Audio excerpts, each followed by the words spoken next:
Like a human kiss, it's thought to encourage the bond of love.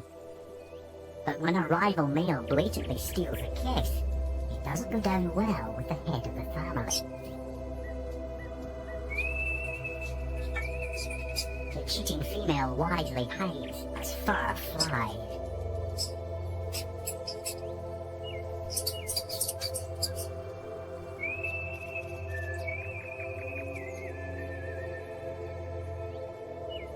Love rival gone, the prairie dogs regroup with an enthusiastic display called a jump yip.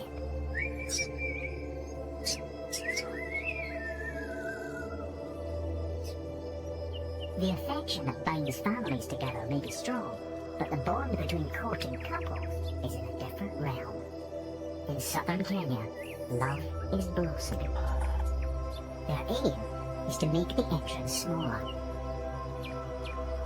The hole is shrinking fast, so before it gets too small, the female must move in. This tiny chamber will become her home for the next 12 weeks. She now relies on her mates to deliver more building materials. Their plan is to make a prison cell, but one purely for her protection, as it keeps predators like snakes from entering.